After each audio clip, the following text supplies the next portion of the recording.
Assalamualaikum warahmatullahi wabarakatuh.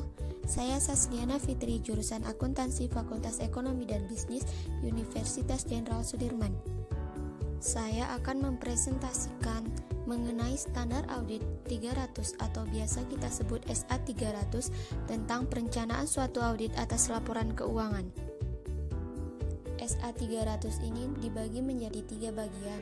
Yang pertama pendahuluan, yang kedua ketentuan, dan yang terakhir kesimpulan.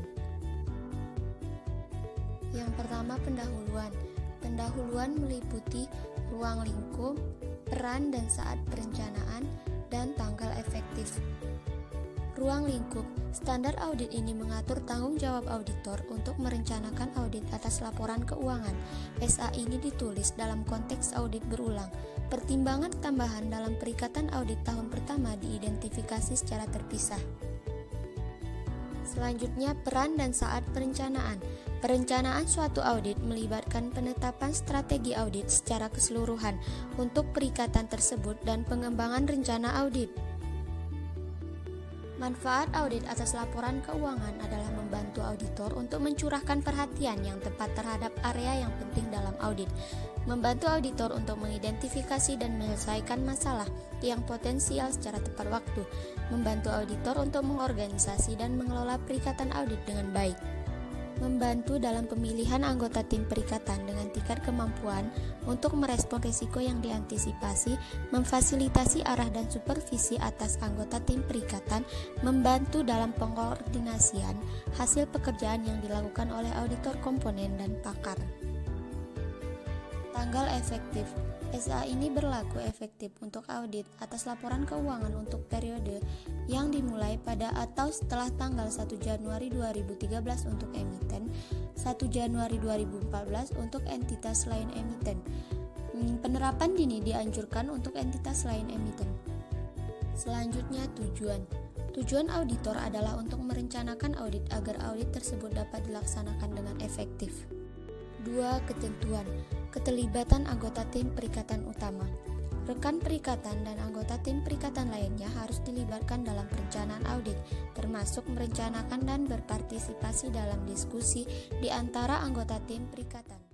Aktivitas awal perikatan. Auditor harus melakukan aktivitas berikut: melaksanakan prosedur yang dipersyaratkan oleh SA 220 tentang keberlanjutan hubungan dengan klien dan perikatan audit tertentu, mengevaluasi kepatuhan terhadap ketentuan etika yang relevan, menetapkan suatu pemahaman atas ketentuan perikatan.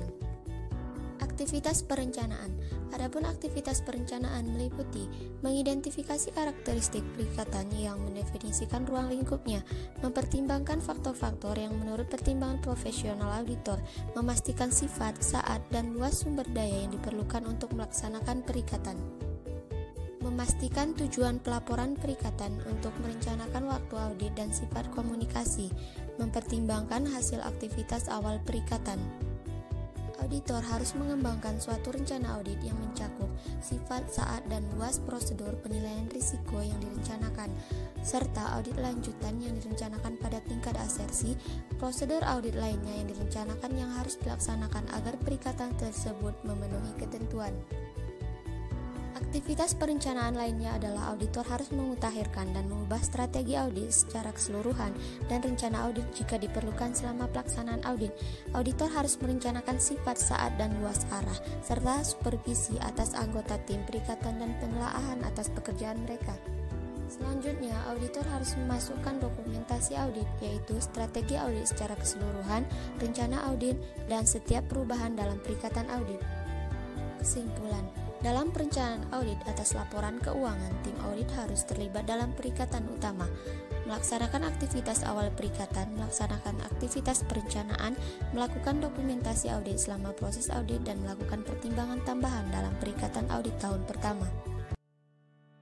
Sekian paparan saya mengenai standar audit 300.